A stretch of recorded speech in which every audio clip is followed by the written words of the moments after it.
instants, est-ce que tu peux juste te lever les mains et dire Seigneur, aujourd'hui, alors que c'est un jour spécial, alors que je crois véritablement tu envoies ton esprit en ces lieux, tu nous visites ce matin, tu envoies ta parole et ta parole guérit, tu envoies ta parole, oh Dieu, ton esprit ce matin fait quelque chose de nouveau dans nos vies. Saint-Esprit, merci parce que tu te meus. Je dispose tout simplement mon cœur pour toi ce matin. Je veux déclarer dans le nom de Jésus, Seigneur, alors que je te rencontre, oh Dieu, alors que je fais ce face à face avec toi, ma vie ne peut pas rester la même, oh Dieu. Ma vie est transformée. Quelque chose de nouveau m'est transformé, m'est transféré. Un nouvel équipement pour moi, une nouvelle force, une nouvelle gloire. Quelque chose de nouveau se fait dans ma vie dans le nom de Jésus.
Il y a des gens qui sont assoiffés. Je ne sais pas pour toi, mais si tu es venu juste pour un culte ordinaire, juste pour un dimanche de plus, crois-moi, tu repartiras de là comme tu es venu. Mais si tu es venu et que tu dis, Seigneur, ce matin, je veux faire quelque chose de plus, je veux faire un pas de plus, je veux m'approcher un peu plus de toi, je veux te laisser me toucher, je veux te laisser me visiter, je veux épancher mon cœur devant toi, je veux faire comme cette femme-là et je veux arriver au stade où je touche le pan de ta robe. Peut-être que tu crois comme elle, que tu n'es peut-être pas dans le plan de Dieu. Peut-être que tu as l'impression que le Seigneur marche et il va toucher quelqu'un d'autre. Mais aie au moins la foi et au moins l'audace de faire ce que cette femme-là a fait. Elle a dit, même si tu ne me regardes pas, même si tu ne m'imposes pas les mains, même si tu ne te tournes pas pour me demander ce que j'ai, même si tu ne dis rien, je sais qu'à ton contact, elle ne cherche pas le pied de Jésus, juste le pan de sa robe. Elle sait que même dans ses vêtements, il y a une puissance, il y a quelque chose de particulier qui se dégage et qui est capable de transformer sa vie. Et lorsqu'elle le fait, quelque chose change à tout jamais. Quelque chose change à tout jamais. Personne ne viendra toucher le pan de la robe de Jésus à ta place. Bien-aimé, personne ne viendra le faire. Alors ce matin, prie de tout ton cœur. Déclare de tout ton cœur. Soupire de tout ton cœur. Crie à Dieu de tout ton cœur. Dis, Seigneur, j'ai besoin de toi. J'ai essayé les solutions avec les hommes, mais ils n'ont pas ma solution. J'ai essayé, oh Dieu, de me réfugier dans d'autres choses. Je n'ai pas trouvé la solution. Je sais que ma solution est en toi. Je sais que ma solution est en toi. Tu es celui qui visite. Tu es celui qui transforme les vies.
te désire, Seigneur, de tout mon cœur. Le désir de mon cœur, c'est toi. Touche-moi, visite-moi. Oroboshikatarababa, manderebradedo, malakatarabradedo, shanananane, malebrasigagaga, eabisongade,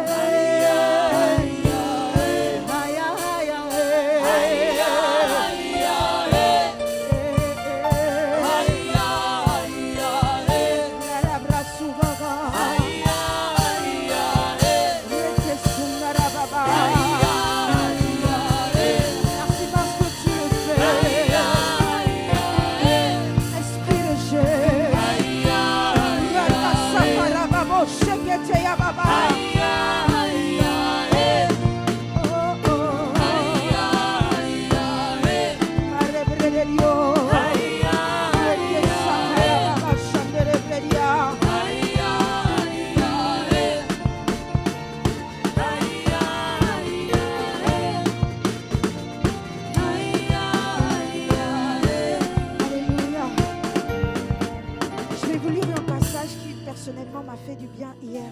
Je crois que ça peut vraiment bénir quelqu'un. Je suis dans Ésaïe chapitre 54 à partir du verset 11. La Bible dit: malheureuse Jérusalem, tu es battue par la tempête et personne ne te redonne de l'espoir.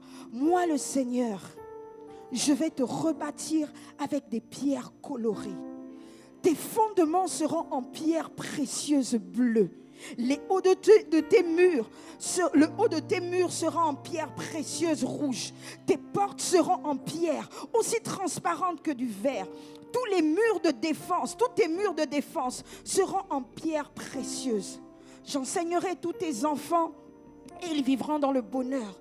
Tu t'appuieras sur la justice. Personne ne t'écrasera plus. Tu n'auras plus peur. Personne ne t'effraiera plus. Tu ne seras plus menacé.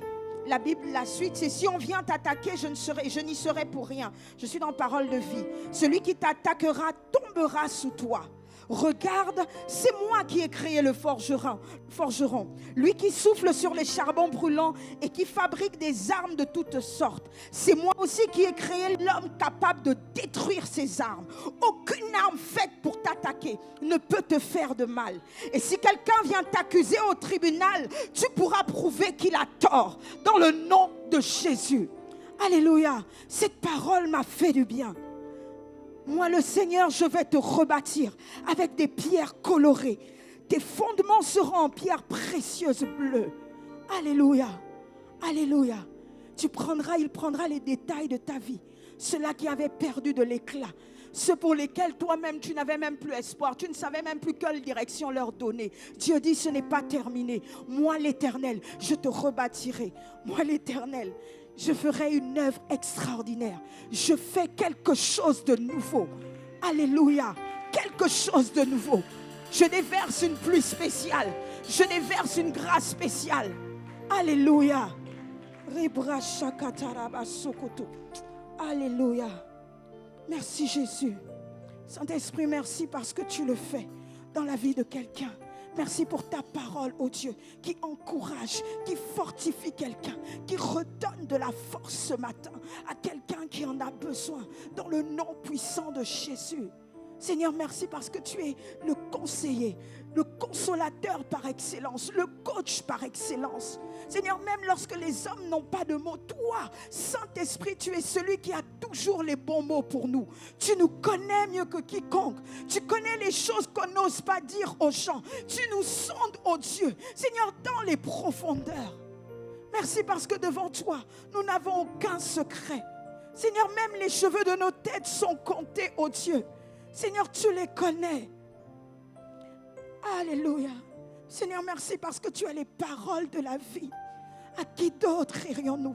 C'est toi qui as les paroles de la vie, qui as les paroles pour nos vies.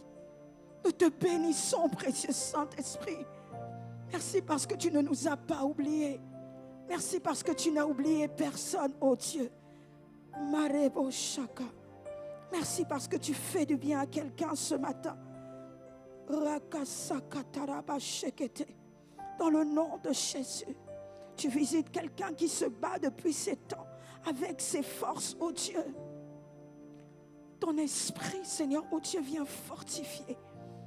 Alléluia, alors qu'il se confie en toi, alors qu'elle se confie en toi, tu renouvelles ses forces dans le nom de Jésus. Tu renouvelles son intimité avec toi dans le nom de Jésus. Tu renouvelles son éclat dans le nom de Jésus. Tu renouvelles Saint-Esprit. Tu donnes de la clarté à quelqu'un qui en a besoin ce matin dans le nom puissant de Jésus.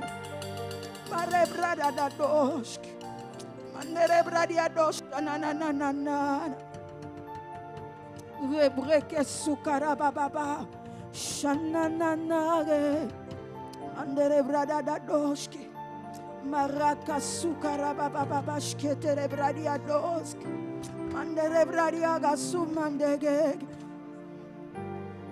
Maria da doski shananana lebrosi andara baboski. Alléluia. Alléluia. Merci Esprit de Jésus. Merci Esprit de Jésus. Merci Esprit de Jésus pour ta force. Alléluia. Shekerebradia dosh nananana. Sunalebradia gashinanaria bos. Rebusudaria brasivagash. Mayandaria babasha nananano. Alléluia. Alléluia. Alléluia. Est-ce que tu peux acclamer le Seigneur? Alors que tu le fais, je ne veux pas que ce soit juste un acte comme un autre, que ce soit un acte prophétique, que tu exprimes ta reconnaissance. La Bible dit réjouissez-vous en espérance. Alors que tu te réjouis ce matin, tu considères que c'est fait. Tu considères que c'est fait.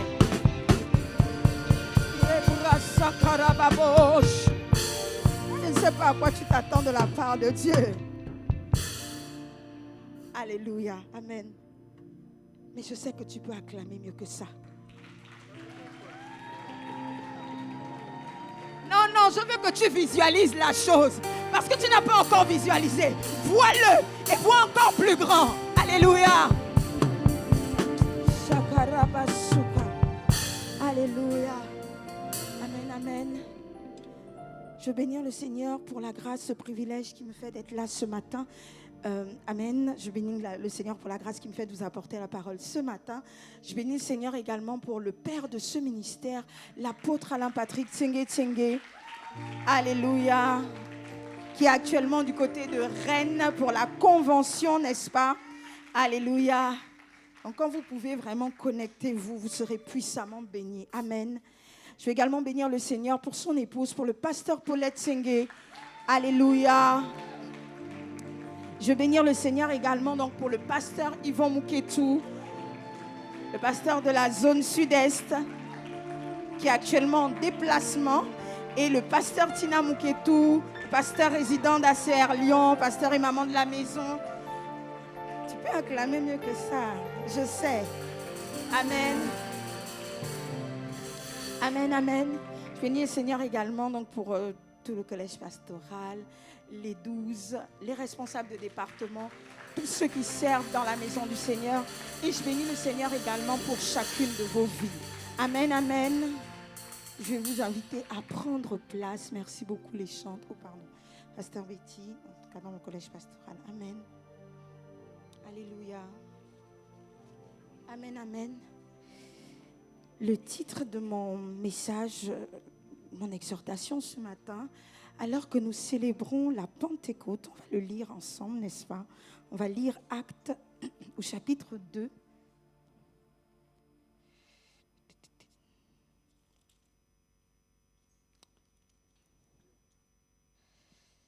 La Bible dit, quand le jour de la Pentecôte arrive, les croyants sont réunis tous ensemble au même endroit. Tout à coup, un bruit vient du ciel. C'est comme le souffle d'un vent violent. Je suppose qu'on n'a pas la même version. Tout à coup, il vint du ciel un bruit comme celui d'un vent impétueux, et il remplit toute la maison où ils étaient assis. Des langues semblables à des langues de feu leur apparurent, séparées les unes des autres, et se posèrent sur chacun d'eux. Et ils furent tous remplis du Saint-Esprit et se mirent à parler en d'autres langues, selon que l'Esprit leur donnait de s'exprimer. Or, il y avait en ces jours à Jérusalem des Juifs, hommes pieux de toutes les nations qui sont sous le ciel. Au bruit qui eut lieu, la multitude accourut et elle fut confondue parce que chacun les entendait parler dans sa propre langue. J'ai le temps de tout lire. Ils étaient tous dans l'étonnement et la surprise et ils se disaient les uns aux autres, voici ces gens qui parlent, ne sont-ils pas tous galiléens? Et comment les entendons-nous dans notre propre langue, à chacun dans notre langue maternelle? En tout cas, c'est le principal de ce qui est mis. Et je cherche là où l'apôtre Pierre, on parle des 3000 personnes. Juste le verset.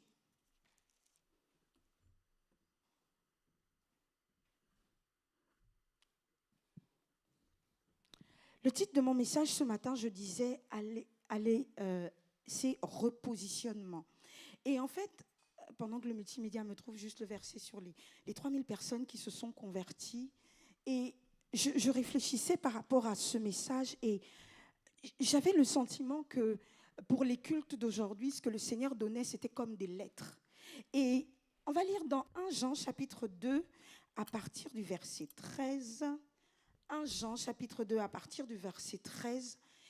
Et merci, la Bible dit, « Je vous écris, Père, parce que vous avez connu celui qui est dès le commencement. Je vous écris, jeunes gens, parce que vous avez vaincu le malin. Je vous ai écrit, petits enfants, parce que vous avez connu le Père. Je vous ai écrit, Père, parce que vous avez connu celui qui est dès le commencement. » Je vous ai écrit, jeunes gens, parce que vous êtes forts et que la parole de Dieu demeure en vous et que vous avez vaincu le malin. Et pour la première partie et pour le premier culte, le Seigneur s'adressait au Père.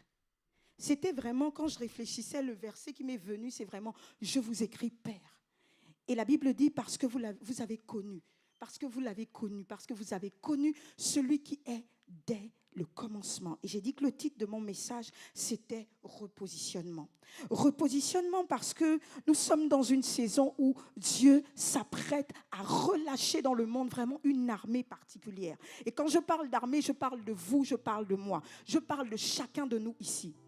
Et dans le premier culte, j'avais vraiment à cœur de parler au père. Et quand je dis au père, aux mères, etc., aux personnes qui sont un peu plus matures, on va dire ça comme ça, aux personnes qui sont un peu plus matures. Je voyais en fait, quand je regardais, je voyais ce train, vraiment c'était une préparation, c'était vraiment sur le point de partir. Et le Seigneur me disait, dans ce train, il y a besoin des pères, il y a besoin des mères, il y a besoin de personnes qui se lèvent, qui décident de dire comme Déborah, je vais me lever comme une mère pour la nation, je vais me lever comme un père pour la nation, je vais me lever comme une aînée pour mes petits frères et mes petites sœurs. Et le Seigneur me disait, ne soyez pas passifs dans cette saison. Ne vous dites pas, mais ce qu'on est en train de voir et le mouvement de l'esprit qu'on est en train de voir, c'est pour les autres et c'est pour les plus jeunes. Tu as également ta part dans ce train-là. Dieu s'attend à ce que tu te lèves également. Pourquoi? Parce que l'une des particularités des jeunes, on va parler aux jeunes au deuxième culte, mais l'une des particularités des jeunes, vraiment, la Bible dit que la folie est attachée à l'enfant. Le zèle, parfois, l'excès de zèle fait qu'ils peuvent perdre facilement, ils peuvent manquer de sagesse. Et il me disait, j'ai parmi vous, j'ai parmi mon peuple, j'ai des pères, j'ai des mères, j'ai des personnes matures, j'ai des personnes qui ont de l'expérience, mais qui ont quitté leur poste, qui ont quitté le positionnement initial que je leur ai donné. Et finalement, au lieu d'avoir des mères qui sont là, des conseillères pour des jeunes filles, des conseillères pour des jeunes hommes, des personnes qui aident des personnes à se lever et à filer droit, j'ai des personnes qui se taisent. J'ai des personnes qui reculent. J'ai des personnes qui ne disent rien. Parce que je ne suis pas responsable, moi je ne suis pas dedans. Ah non, ça ne me concerne pas. Le feu que je vois là, c'est pour les jeunes. On a dit Revival Camp, c'est pour les jeunes. Et toi dans tout ça, quelle est ta part? Tu n'es pas venu sur la terre pour accompagner les gens. Et si tu es là et que tu as l'expérience que tu as, c'est parce que Dieu s'attend à ce que tu sois également un garde-fou. Mais est-ce que tu es à ta place? Est-ce que tu es à ta place? Question.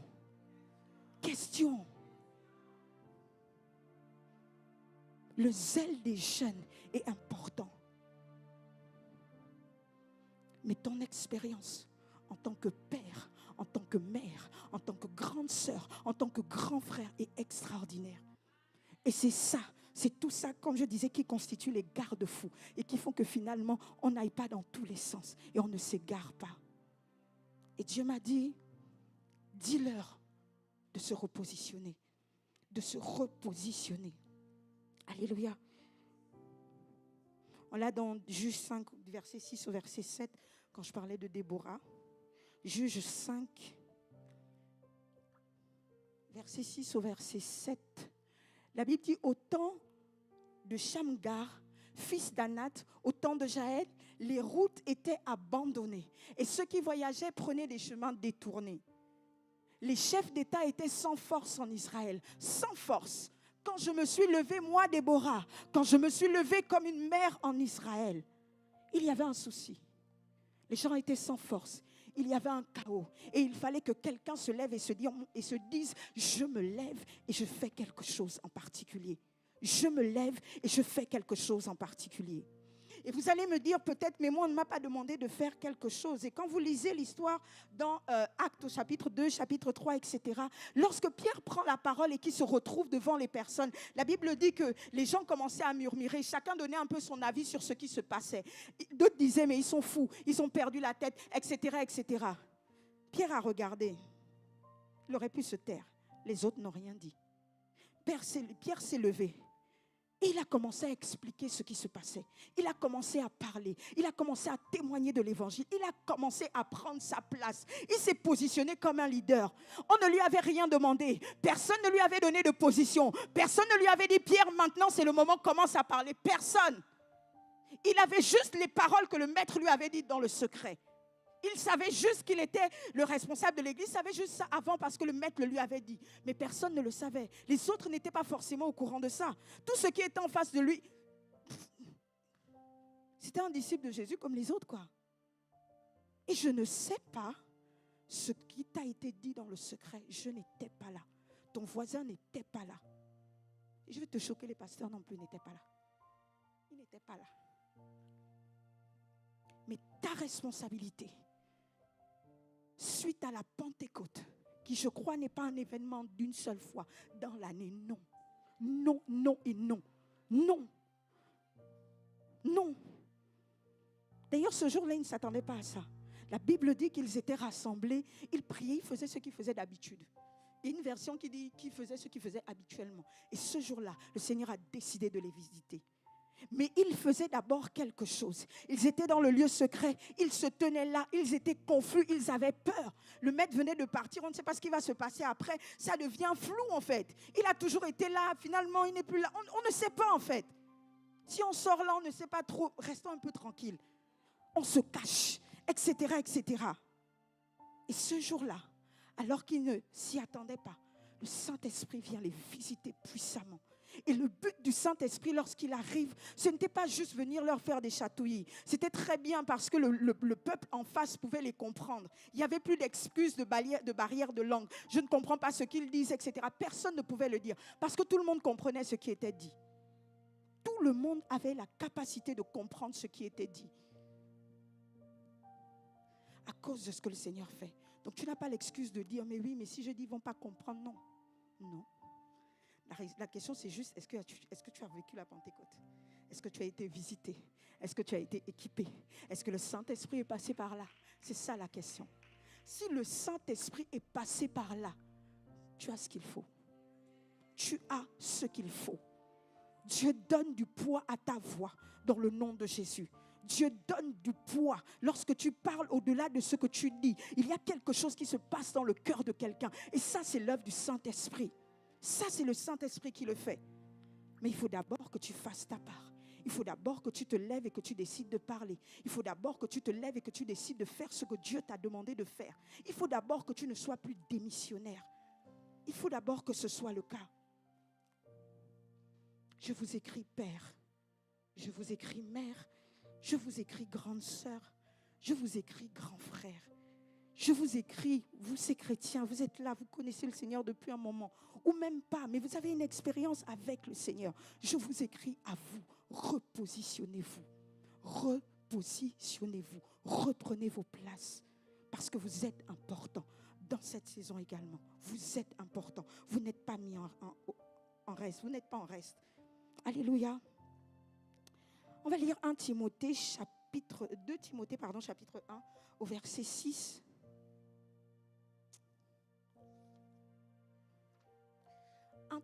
2 Timothée, chapitre 6. La Bible dit, c'est l'apôtre Paul qui parle à Timothée. C'est pourquoi je t'exhorte à ranimer le don de Dieu que tu as reçu par l'imposition des mains. Car ce n'est pas un esprit de timidité que Dieu nous a donné, mais un esprit de force, d'amour et de sagesse. Le verset d'après. N'aie donc point honte du témoignage à rendre à notre Seigneur, ni de moi son prisonnier, mais souffre avec moi pour l'évangile par la puissance de Dieu. Ranime le don. J'ai une question, Timothée. Que s'est-il passé pour que le don ait perdu sa flamme? Question, Timothée, qu'est-ce qui t'est arrivé? Timothée, tu étais toujours dans l'intercession, tu t'es refroidi. Que s'est-il passé? Timothée, tu étais toujours dans la maison du Seigneur, prêt à servir, tu as disparu. Que s'est-il passé? Timothée, tu croyais que tu avais un appel et tu te préparais pour ça. Aujourd'hui, tu t'occupes juste de ta famille et de toi. Tu te bats juste pour gagner ton pain, etc., etc. Timothée, que t'est-il arrivé? Père, mère, grande sœur, grand frère, que t'est-il arrivé? Qu'est-ce qui t'est arrivé en chemin? Les vicissitudes de la vie? Les challenges? Tu crois que qui n'a pas de challenge? On en a tous. On a tous des challenges. Tous des challenges. Et dans chacun des challenges de ta vie, en réalité, il y a une opportunité pour avoir une huile nouvelle. Tout dépend de comment tu perçois les choses. Tout dépend de comment tu perçois les choses, de ta mentalité face aux épreuves. Dieu n'a pas prévu que ce soit pour t'achever. Non, au contraire. Dieu veut te faire du bien. Dieu veut te faire du bien. Il te qualifie davantage. Dans ce domaine-là, peut-être que c'est un challenge que tu n'as jamais rencontré. Mais justement, parce qu'il y aura des personnes que tu rencontreront qui auront ce problème-là. Si tu ne le connais pas, comment tu feras pour leur parler? Qu'est-ce que tu auras à leur dire? Tu vas leur donner des conseils avec ta tête. Tu vas te débrouiller comme tu peux. Ça manquera de vie. Ça manquera de vie. Allez-y parler à quelqu'un qui a subi un abus. Je vous assure, prenez tous les versets que vous voulez. Je vous assure, ce jour-là, soit le Saint-Esprit est vraiment avec vous. Soit vraiment, vous pouvez même faire des dégâts en voulant faire du bien. Parce que vous n'allez pas vraiment toujours bien comprendre ce que la personne a vécu. Et vous pouvez être maladroit. Je dis, sauf si le Saint-Esprit vraiment met exactement les paroles dont la personne a besoin dans votre bouche. Et je vous le souhaite dans le nom de Jésus.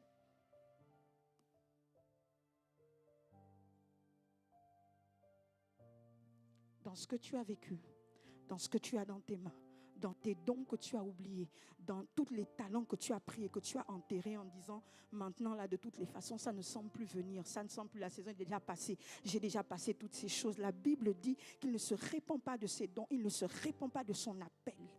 Ça veut dire que l'appel qu'on t'a prophétisé en 1999 est toujours valable. 1999, l'exemple est pris exprès. C'est toujours valable.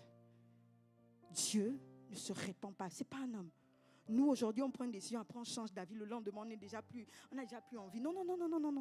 Dieu est fidèle. Sa parole ne retourne pas à lui sans avoir accompli ce pourquoi elle a été relâchée dans ta vie. Donc, quand Dieu te dit repositionne-toi, C'est parce qu'il sait que la grâce est toujours là. Tout est toujours disponible pour que tu puisses agir et que tu puisses faire les choses. Timothée, reprends ta place.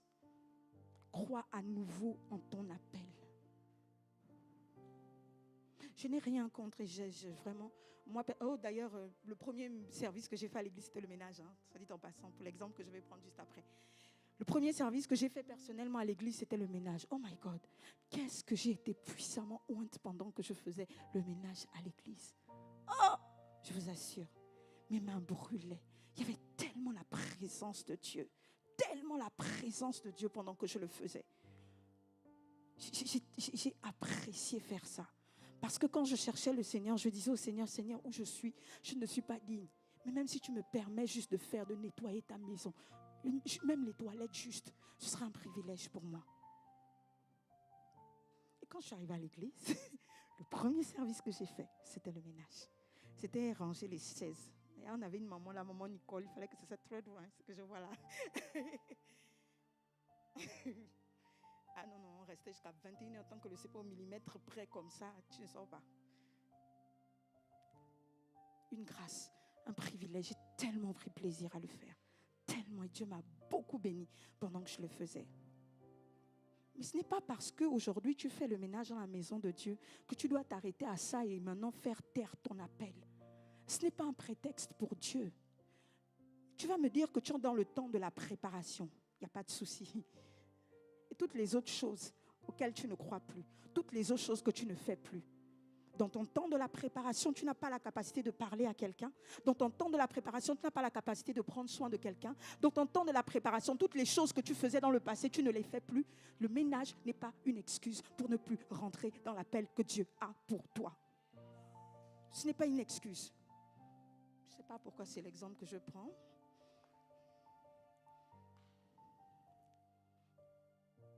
La nourriture non plus. Peu importe, il faut être honnête avec soi-même. Un message comme celui-ci, tu l'entends, tu aurais pu être chez toi, mais tu es ici. La question c'est pourquoi? Quelle est la partie qui te concerne? Ou peut-être que tout te concerne. Reprends ta marche. Reprends ta marche. Timothée recommence l'intercession. Timothée recommence à libérer les paroles prophétiques que Dieu t'a données. Timothée, peut-être que tu n'entends même plus la voix de Dieu parce que tu t'es découragé. Recommence et rentre dans l'adoration. Alors que tu le feras, alors que tu te lèves et que tu as le cœur pour quelqu'un, je t'assure que Dieu va réactiver tous les dons que tu pensais avoir perdus dans le nom de Jésus. Dieu va le faire. Dieu va le faire. Et pendant que je préparais ce message, le Saint-Esprit m'a dit, beaucoup doivent rebâtir des autels d'adoration. Des autels d'adoration. C'est là-bas que tu vas toucher vraiment. Arriver à un stade où tu t'abandonnes véritablement à Dieu. Pas tes paroles religieuses que tu lui dis. Pas les chants que tu chantes pendant que tu fais juste la vaisselle. J'ai rien contre ça, c'est très bien aussi. Mais je parle de la véritable adoration. Si tu arrives à faire ta vaisselle et que tu adores sincèrement, en esprit et en vérité, c'est bon. Si ce n'est pas le cas, pose la vaisselle et adore. Prends un temps.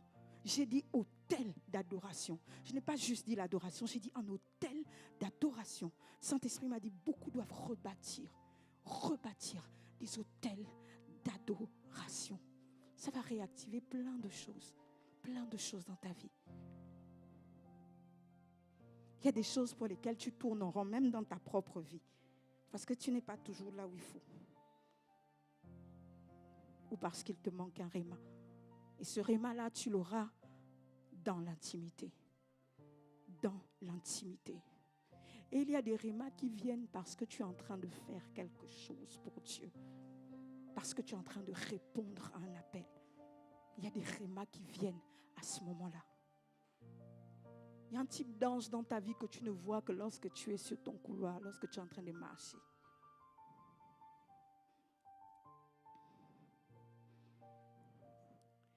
Et le Seigneur veut que ce matin, aujourd'hui, dans cette saison, quelqu'un reparte fouiller ses cahiers.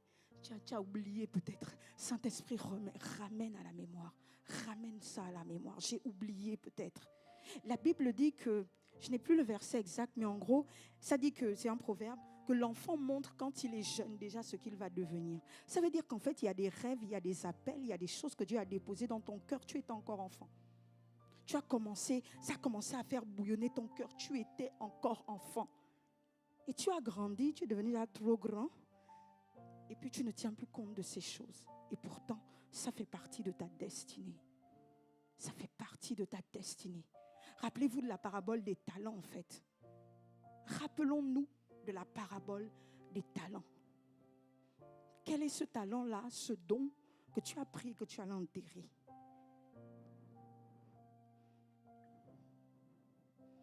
Parfois, c'est parce que tu as estimé que la structure faisait que ton talent ne peut rien faire. Je t'assure que si tu t'assois avec le Saint-Esprit, tu poses des questions, tu cherches. La Bible dit que celui qui cherche, trouve. Tu vas trouver le moyen de faire ce que Dieu a mis dans ton cœur. Le problème, c'est que tu te trouves trop d'excuses. Tu te trouves trop d'excuses. Et la réalité, Dieu le sait. C'est aussi qu'il y a tellement de frustration que parfois tu es juste tombé dans le découragement par rapport à certaines choses. Juste le découragement. Pas de la méchanceté, pas de la négligence. Et d'ailleurs, dans certains versets, dans une autre version, on va dire ne néglige pas le don. Plutôt que ranime, une autre verset qui dit ne néglige pas. Tu as reçu le don, c'est à toi de le valoriser. C'est à toi d'en tenir compte. Personne ne viendra le mettre en valeur à ta place. Personne, même pas Dieu. Même pas Dieu. Ne néglige pas le don que tu as reçu. Il est précieux pour Dieu.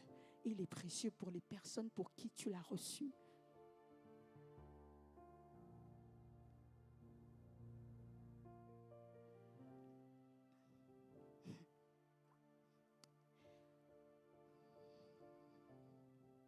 Alors je sais que tu es occupé. Je sais que tu fais beaucoup de choses dans ta vie. Je sais que ton travail est vraiment prenant. Je sais que tu as une famille. Tout ce que tu peux me dire là, je sais. Et Dieu le sait. Est-ce qu'il viendrait te demander des choses que tu n'es pas capable de faire? Je ne pense pas. Est-ce qu'il viendrait te demander des choses qui ne sont pas possibles du tout de mettre dans ton agenda? Je ne pense pas. Ce qu'il veut, c'est que tu prennes le temps de te dire, Seigneur, pardonne-moi. Vraiment, je veux te demander pardon. J'ai pris, c'est vraiment... Moi-même, je sais que j'ai pris, j'ai mis ça à côté. Pardonne-moi. Je veux reprendre ces choses. Je vais me remettre à commencer à travailler dessus. Et je veux commencer à servir à nouveau, à donner ces choses à quelqu'un, aux personnes pour qui ça m'a été donné. Parce que ce n'est pas pour moi. Tu n'as pas le droit d'être égoïste avec ce que Dieu te donne. Ce n'est pas pour toi. C'est pour des gens qui en ont besoin.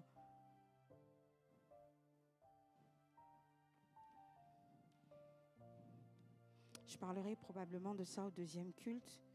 Mais cette génération est la génération de la Pentecôte et après la Pentecôte. Et quand vous lisez, j'ai regardé un peu Actes chapitre 3, même la suite, à partir du verset 37. La Bible parle des 3000 personnes qui s'ajoutent au groupe des croyants parce que Pierre s'est levé. Le Pierre peureux, le Pierre qui reniait Jésus, qui n'avait pas assez de courage devant les gens. Ce même Pierre-là, il prend le courage, il est totalement transformé à cause de la visitation du Saint-Esprit et il commence à y avoir des choses extraordinaires qui commencent à se passer dans sa vie. Chapitre 2, Pierre et Jean guérissent un infirme. Chapitre 3 toujours, chapitre 3 verset 11, Pierre parle à la foule dans le temple. Vous continuez, chapitre 4, Pierre et Jean devant le tribunal religieux. Ainsi de suite. Vous voyez plein de choses qui se passent parce qu'il y a eu une véritable visitation. Peut-être qu'aujourd'hui, tu me dis que ton problème, justement, c'est que tu manques de force. Tu n'as pas cette chose-là. Il te manque cette grâce, cette onction-là, tout de suite, la force pour se lever et commencer à faire les choses-là en question. Parce que la vie est tellement passée par là, ça a été des coups tellement durs que tu veux bien, mais tu n'y arrives pas. Demande au Seigneur. Demande au Seigneur. La Bible dit que celui qui se confie en l'Éternel renouvelle ses forces. Pas celui qui se confie en lui, pas celui qui se confie en son voisin, celui qui se confie en l'Éternel. Renouvelle ses forces. C'est l'exercice que tu as à faire aujourd'hui. Et ces temps-ci, si tu es dans ce cas-là, te confier en l'Éternel pour que lui renouvelle tes forces, pour qu'il ranime le don, pour que ceci et pour que cela. Il a envoyé la parole et c'est à toi d'aller te mettre dans sa présence. Et c'est à toi d'aller dire, Seigneur, pardonne-moi. Et là, j'ai besoin de toi. C'est à toi de t'exposer. C'est à toi d'aller dans la prière. C'est à toi d'aller dans l'adoration. C'est à toi d'aller chercher tes cahiers, tes notes de paroles prophétiques, etc. C'est à toi de parler ces choses. C'est à toi et à toi. Quand tu le fais, tu montres déjà à Dieu que tu es vraiment déjà en train de te dire, je n'ai pas écouté une parole et je l'ai prise et je l'ai mise de côté.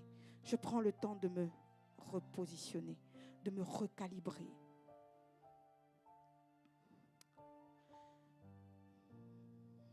J'aime beaucoup les manifestations du Saint-Esprit. Je suis convaincue que quand le Saint-Esprit le fait, ce n'est pas juste pour qu'on tombe. Après qu'on soit tombé, après toutes ces choses, il doit y avoir de l'action. Il doit y avoir quelque chose qui se passe après. Et le problème, c'est que parfois dans nos églises, on aime tomber, on tombe. Même évangéliser, tu ne pars pas.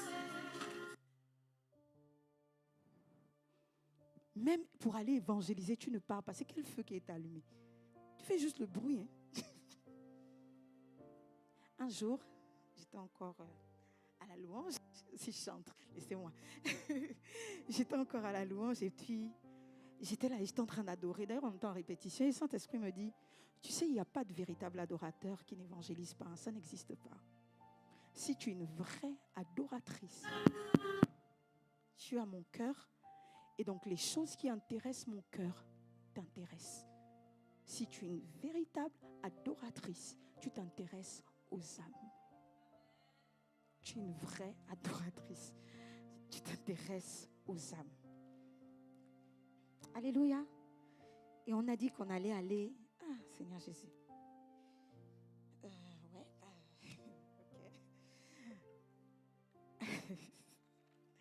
En tout cas...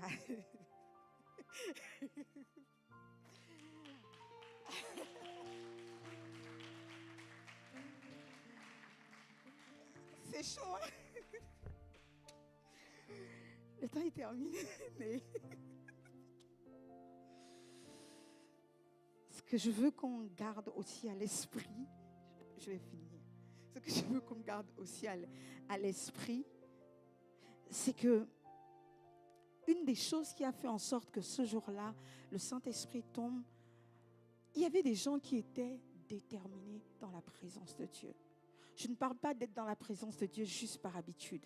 Je ne parle pas d'être dans la présence de Dieu où tu es juste là et tu comptes tes minutes et puis tu te dis que aujourd'hui j'ai dit que je vais prier 1 heure, donc j'attends que ça arrive à 1 heure. Non. Je parle des gens qui se levaient, qui priaient en langue avec leurs tripes. Je parle des gens qui se disaient, Seigneur, vraiment même en langue, la Bible dit que celui qui parle en langue s'édifie lui-même, se construit, se bâtit lui-même. Je vais aller de manière intentionnelle, être dans la présence de Dieu. Je vais soupirer, je vais dire des choses à Dieu.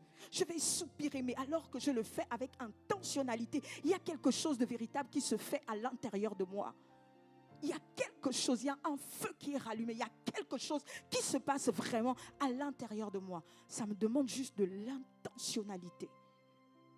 La Bible dit que la prière fervente du juste a une grande efficacité. Une grande efficacité. Alors que tu te lèves, que tu commences à passer ces temps, que tu pries, tu soupires en langue, peu importe en fonction de comment le Saint-Esprit te conduit. Il y a des chaînes qui tombent à l'intérieur de toi. Tu ne sais pas ce que tu es en train de faire en fait. Il y a des limitations qui sont en train de tomber. Il y a des faiblesses qui tombent. Il y a des traits de caractère qui tombent. Il y a des façons de penser qui tombent. Il y a des choses à l'intérieur de ton cœur. Véritablement, il y a besoin d'une séparation. Il y a besoin que ce soit épuré. Et le Saint-Esprit le fait. Parce que tu vas de manière intentionnelle dans sa présence. Intentionnelle. Saint-Esprit, fais-le. Saint-Esprit, transforme-moi. Saint-Esprit, ce que tu veux. Et tu soupires, tu cries, tu soupires, tu cries, tu soupires devant la face de Dieu. Alléluia. Je demandais au Saint-Esprit un jour, il y a quelques années, puis j'ai dit au Seigneur, mais pourquoi je ne vois pas telle chose dans ma vie? Il m'a demandé, tu lis quoi comme livre? Pourquoi tu devrais voir ça? Tu cherches ça? Il faut être intentionnel. Ça ne tombe pas de la tête comme ça, là. Héloïse, antenne, allez. Il m'a dit non. Il y a des choses, même quand je t'ai dit, il faut que tu ailles les activer. Il faut que tu ailles te renseigner dessus. Il faut que tu ailles chercher la connaissance, chercher des onctions. Alors que tu te connectes à certaines grâces, il y a un transfert de grâce, il y a un transfert qui se fait. Mais tu ne les cherches pas, tu es assis chez toi et tu attends que ça descende comme ça. Non, non. Croyez quoi, toutes les personnes honte que vous voyez, elles étaient juste assises chez elles? Pas du tout. Demandez-leur les prix qu'elles payent. Demandez-leur les temps dans la prière. Demandez-leur les sacrifices. Demandez-leur. Demandez-leur. Ce qui fait la différence, c'est qu'elles sont positionnées. Alléluia. Et Dieu attend que toi et moi, on puisse se repositionner par rapport à certaines choses. Et qu'on soit des garde-fous. Même si c'est une seule personne que Dieu met à côté de toi, pour qui tu dois être ce garde-fou. Prends soin de cette brebis et fais le bien. Fais le bien de tout ton cœur. Donne le meilleur. Cherche, développe. Développe toutes ces choses. Alléluia. Dis Seigneur, je sors de la passivité au nom de Jésus. J'expérimente la Pentecôte. Je prends du temps dans la chambre haute, dans ta présence. Et alors que je sors de ces temps, la clarté revient au nom de Jésus. Tu ravives la vision dans mon cœur. Tu me ramènes dans des temps de consécration plus grands. Dans le nom de Jésus. Tu me donnes la force pour obéir. Pour poser des pas. Dans le nom de Jésus. Je ranime le don. Je ranime les grâces. Je ranime ce que le Saint-Esprit a mis à l'intérieur de moi. Au nom puissant de Jésus. Amen.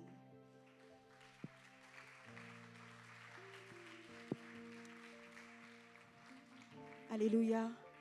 On peut se lever tous ensemble. Je vais te laisser prier juste avec tes mots pendant quelques minutes.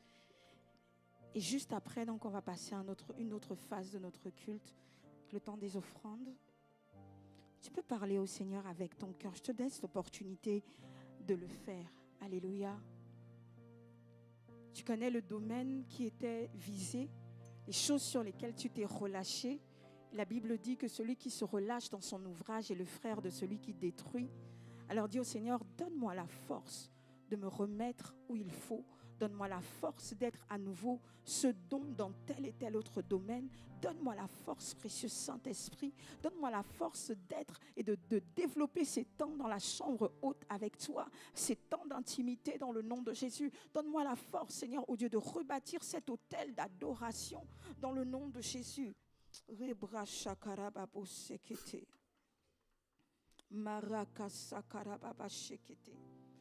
ne veux pas être quelqu'un qui sert juste en faisant les choses physiques, sans être véritablement connecté à toi, sans tenir compte des choses que tu me demandes dans le secret. Dans le nom de Jésus, ta parole déclare que si je suis docile et obéissante, je mangerai les meilleures productions du pays. Alors je décide d'être docile, je décide d'être obéissante. Lorsque je reçois tes instructions, je ne les mets pas de côté. Tu me donnes la force, la sagesse d'obéir et d'obéir promptement dans le nom de Jésus. Marabashikaya brazakatarabashekete. Rakaskarabashekete. Rakasatarababa. Rakasokoyoko shataka. Rakaskorobo shenderebraskia. Saint-Esprit, je m'abandonne à toi. Saint-Esprit, je m'abandonne à toi. Seigneur, là où j'ai été peut-être blessé, là où quelqu'un a été blessé, Seigneur, que son cœur, Seigneur, oh Dieu, ce matin, qu'une huile de joie, une huile qui répare ce matin, coule dans les cœurs et répare les vies dans le nom de Jésus. Seigneur, tu sais ce par quoi cette personne est passée, tu sais ce par quoi, Seigneur, oh Dieu, chacun est passé. Mais tu dis, ne vous souvenez plus, ne vous rappelez plus des événements passés. Voici, je vais faire une chose nouvelle. Merci parce que tu fais une œuvre nouvelle, oh Dieu. Précieux Saint-Esprit, toi le consolateur par excellence, oh Dieu. Merci parce que tu viens penser les cœurs. tu viens encourager, tu viens fortifier, tu viens redonner de l'espoir, oh Dieu. Et Seigneur, merci pour la parole que tu nous as donnée. Seigneur, tu as dit que tu rebâtiras les vies, Seigneur, avec des pierres colorées. Merci parce que tu le fais dans la vie de mon frère, dans la vie de ma soeur, oh Dieu. Seigneur, alors qu'il se tient tout simplement dans ta présence, alors qu'il écoute ta parole, alors qu'il la met en pratique, oh Dieu. Esprit de Jésus, tu souffles. Saint-Esprit, tu souffles. Saint-Esprit, tu visites. Saint-Esprit, tu propulses. Saint-Esprit, oh Dieu, tu ranimes dans les cœurs, Seigneur, oh Dieu, des choses qui avaient été mises de côté. Seigneur, que tu attends, Seigneur, de nous dans le nom de Jésus.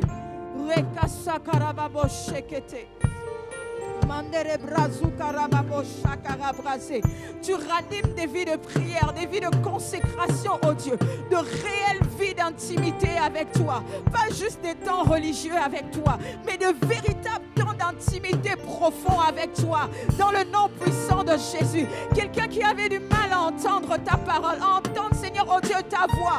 Seigneur, alors qu'il va dans ta présence, oh Dieu. Seigneur, ses sens spirituels sont mis en éveil. Ses sens spirituels sont restaurés.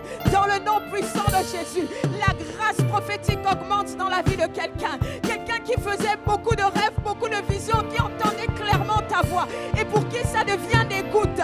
Saint-Esprit, je crois que ce matin tu rafraîchis. Je crois que ce matin tu visites, oh Dieu. Je crois que ce matin tu débouches. Je crois que ce matin, oh Dieu, Père, tu opères une œuvre nouvelle. Une huile fraîche et nouvelle coule sur les vies, oh Dieu.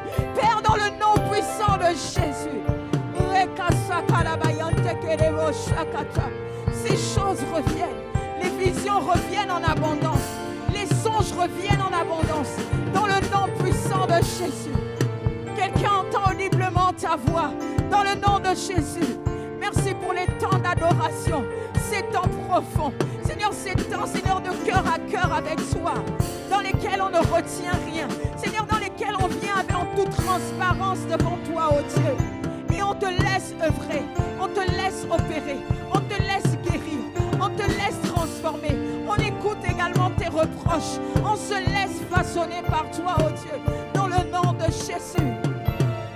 Alors que nous levons nos regards, Seigneur, pour les fixer sur toi, le Dieu extraordinaire. Alors qu'on répond à l'appel de l'adoration, oh Dieu, tu fais quelque chose de nouveau. Alors que quelqu'un décide de se repositionner, se confie en toi, tu renouvelles les forces, tu ravives vraiment les visions. Dans le nom de Jésus, que les dons soient ranimés également. Le feu, le zèle, un zèle nouveau, un positionnement, un repositionnement pour un père, pour une mère, pour une grande sœur, pour un grand frère. Dans le nom de Jésus. Mandere bradia da doski arababa shakata rebraze ketelebo shakata rekesuka ya braza katarababa shekete. Alléluia. Rakasatare ya bababoshe mandere bradia dos katarababo shekere braza kata. Alléluia. Rakasatara bababa shere broria mandere brada da do shere brosi andaraba shakata. Shanara bradego sindaga sagaga Shunolo bradega sandaga sherebro Mayandere brazega taraba shege Mayekege sobaraba yandaria brosanada. Seigneur, c'est toi qui crée en nous le vouloir et le faire. Saint-Esprit, crée, ressuscite, réveille en quelqu'un le vouloir et le faire. Seigneur, oh Dieu, le désir de faire. Seigneur, la capacité, la force nécessaire dans le nom de Jésus. Dans le nom de Jésus. Nous te bénissons, tendre Père. Nous te célébrons, Esprit de Jésus. Merci parce que tu le fais. Merci pour les pères et les mères qui se lèvent. Merci pour les grandes sœurs, les grands frères qui se lèvent et se repositionnent conformément à ce que tu as déposé dans leur cœur, conformément à ce que tu attends de chacun dans le nom puissant de Jésus. Que l'honneur et la célébration soient pour toi, Père, dans le nom puissant de Jésus. Nous avons prié. Amen.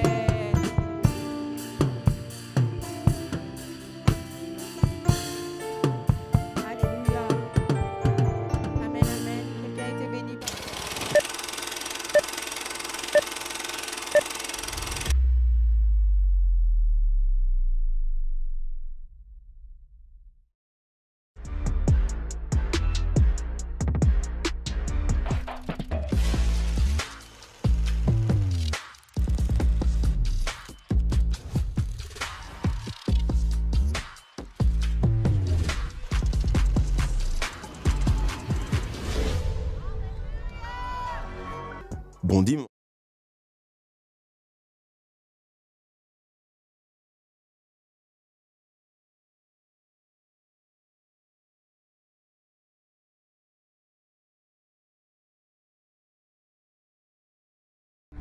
Bonjour, je m'appelle Mylène, je suis en 3e année d'IBA. J'aimerais vous partager mon témoignage par rapport à ces 3 années du cursus d'IBA. Donc, ce que l'IBA m'a apporté, c'est tout d'abord la discipline, le fait de me lever chaque semaine, chaque samedi, à me dire que coûte, je finirai cette 3e année, qu'il était hors de question que je puisse tout simplement arrêter en cours parce qu'il est hors de question d'abandonner. Parce que comme le slogan le dit, la connaissance vous distinguera et la connaissance va me distinguer, je le crois. Et l'IBA m'a également apporté le fait d'organiser mes connaissances et justement l'IBA permet, cet institut, d'organiser des connaissances dans son esprit pour être structuré, pour être impactant, pour être vraiment pertinent lorsque l'on enseigne, pour avoir justement des enseignements structurés, des enseignements enrichis pour les brebis, mais également pour les personnes qui sont au dehors, à qui qu'on évangélise, qu'on apporte la parole, qu'on permet tout simplement d'accepter Jésus. C'est pour ça que l'IBA m'a également beaucoup aidé en 3 années. La rentrée de l'IBA, c'est en octobre. Inscrivez-vous dès maintenant parce que la connaissance vous distinguera. Faites le choix de l'excellence. Ce direct vous a été proposé par l'Assemblée chrétienne pour l'évangélisation et le réveil de Lyon. Merci de l'avoir suivi et nous espérons que vous avez été bénis. Si vous souhaitez aller plus loin dans votre relation avec Dieu et vivre la vie que Christ a prévue pour vous, contactez-nous immédiatement. Pour ce faire, c'est simple. Vous pouvez soit nous envoyer un message sur notre messagerie Facebook ou Instagram @SER Église de Lyon, ou alors nous envoyer un mail à contact@serlyon@gmail.com. Et n'oublie pas de t'abonner à notre chaîne YouTube et active la cloche de notification afin de ne plus manquer aucun de nos directs. Avant de partir, laisse-nous un commentaire, un pouce bleu et partage le lien de cette vidéo autour de toi. A très vite sur SER Lyon.